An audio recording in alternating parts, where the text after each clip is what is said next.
I know nobody better than Steve Robson to talk to you about how to craft the identity and what a logo, colour scheme and font actually stands for. So a huge, thank you very much. Huge welcome for Steve.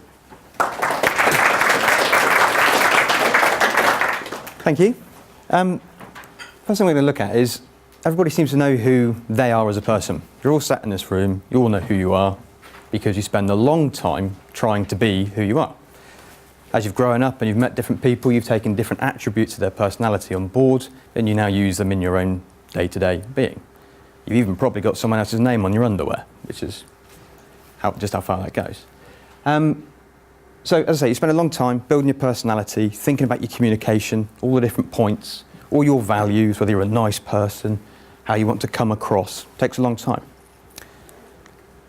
Do you do that for your business? Does your practice have those values? Have you spent as much time doing that for your business as you have for yourself?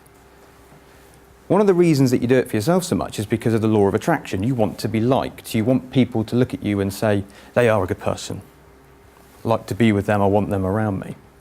It's the same with your business. Do your clients love you and do they love what you do?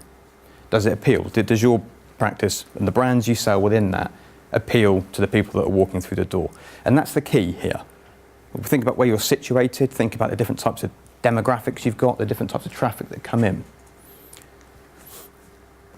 The communication from a brand is made up into, well, we can separate it into 3 different areas. Now, personalities as well as business personalities will have all of these factors built into them. And I think there's not one person that has any less than 10% of one of these, so you'll always swing a bit more than another. When we look at the think, feel, know model, basically people that are coming in, I think using Andy's analogy earlier of somebody stepping onto the high street, looking up and down the high street and seeing 3 different opticians. They're going to be looking for, or will favour, these different points. So people that think more, they're looking for data, they're looking for facts and information. People that feel more will go on gut instinct, a bit more of a belief and a choice. And then you've got people who know, they've stepped out there because somebody's told them to go and try your brand. They've been referred. Now, we use different components to be able to convey those 3 points. And a good brand will have all 3 in them, no matter what. And we look at the breakdown of a typical logo here. This is one that's just been mocked up just to show you the component parts of a brand and how we start with it. So we've got, obviously, the word typography in the middle. It's vivid, it's red, it's bright. We've got a strap line underneath it that literally does what it says on the tin, because let's not get too clever with strap lines. It's okay to be clever with strap lines when you're Pepsi or McDonald's or somebody that's well known in the marketplace and you've already got that mass market belief there.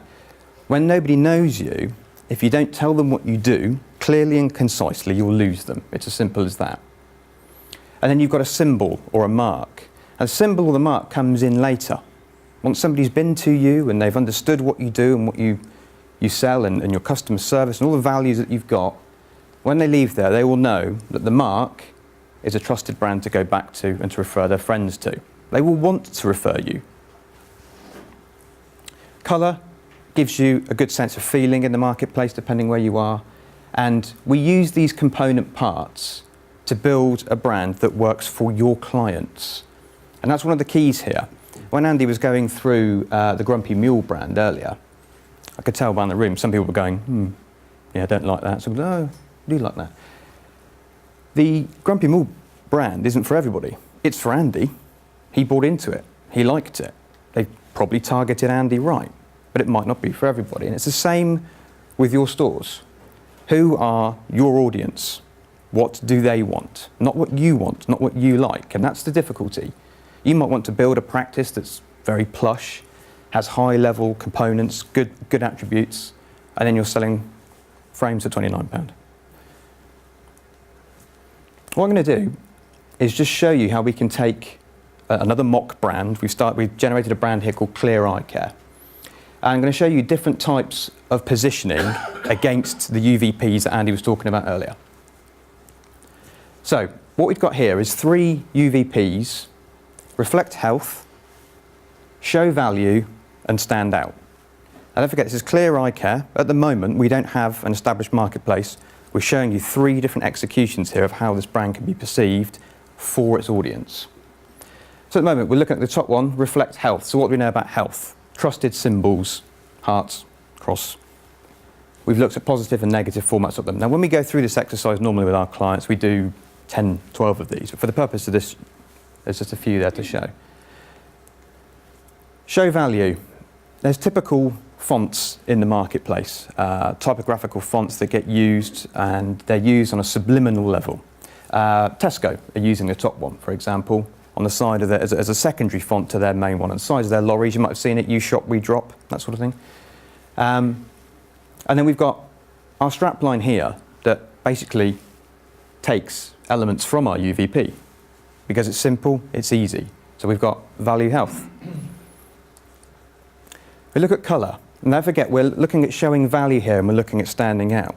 So if you start thinking about places in the market, at the bottom end of the marketplace where people go shopping, you think of the brands like Lidl and Aldi, where they're using a very similar colour scheme. Blues, oranges, reds, yellows. They're jumping out, they're shouting out on the high street. When you come back up, you step out on the high street and you see that jumping out. There's a subliminal connection to people that have bought before on a value level.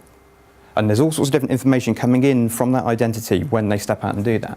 When we put all those things together, that is one execution of those component parts. So looking back at the UVP points, we've reflected health, we've shown value, we've got our strapline that cements that in stone. The company name itself, Clear Eye Care, there's no way you're going to walk past the street and not realise what they do and who it's for. And we've got a second execution for that. What we're going to do now is move up to sort of the middle marketplace now. So a bit more, the demographics would be shared. I don't know if anybody knows what demographics are, the ABCs of different buying patterns, different types of worker. So we look at the UVP points we've got now. We want to reflect optics a bit more. We want to stay neutral because we're trying to appeal to a wider range of people. So we can't go too expensive and too plush on one end, and we can't go too cheap down the bottom. We want to appeal to everybody. We want to be a bit more generic. So we stay neutral and we appeal to all. So looking at the symbols for this, again, keeping it basic, how do we reflect optics? Well, obviously a lot of people, amount of people out there in your world that have got eyes for logos. So we've started there. And then typography's changed now. We're now using a different font that has stepped up to a bit more generic. The strapline on this one, clarity for you. Because actually you, when talking to you, is actually all. And then we're looking at the colour scheme here. We said we want to stay neutral. So what we've done is we've sat back a little bit. We're not shouting in people's faces. We don't want to say we're cheap, we're cheap. We're just a little bit more neutral, a little bit more classy. And we've also dropped a colour as well. And then when we put those component parts together, you've now got the same company, the same brand, on a very different level, a very different offering. We can take this one stage further. We can go up to the top end of the market now. Same company, and we'll see how we can communicate to those. So the UVPs for those, premium feel, all about class, and then the minimalist execution of that as well. So we've looked at stripping back elements now. The symbols have actually gone because we're going to use a typography symbol instead, which is known as a logotype. You'll see this with the higher end brands that we were mentioning earlier.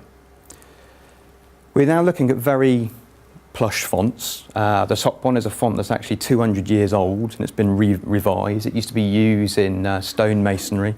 It's got a very high-end craft feel to it. And then we've got scripted, elegant typefaces as well that come in to join. And then our colour scheme, minimalist. So we've gone, I don't actually know whether that's showing up perfectly there, but the top one is actually a very, very dark blue-black. So it's not black, it's blue-black. And we've got a white in the middle and then a grey. And we put those together, we've hit our UVP points. Again, same company, we've taken strapline away, doesn't need it. It's got a feel to it now that conveys the right quality messages to the right target audience at the time. So this is how we can show you with your company, and you're sat here now hopefully thinking about where you sit in the marketplace, how you want to be portrayed and how you want to be perceived, because you want the right people to come through the door and buy the products that you've got. You can move this on from, this is just what we call a positive logo type, so this sits on letterhead on a white background. When we look at signage, we do want to stand out a bit more, but not like the first execution where we've got vivid, bold colours. We turn it into what's called a negative execution. So now you can imagine the signage outside the front with backlit, whatever we need to do, and the colour scheme then taken through the store as well. And that's the key, where I'd like to sort of wrap this up, is that the brand is more than the logo type. The communications that you're putting out from that logo type, when somebody steps into that world because you've got them, you've attracted them to you, you need to back that up. You need to, the interior of your store needs to be aligned to the execution of this. Your manner on the phone needs to be aligned. We've done corporate identity exercises where we've talked about people's ties, the colour of the carpet, everything. It's all about how you're communicating your practice to your people.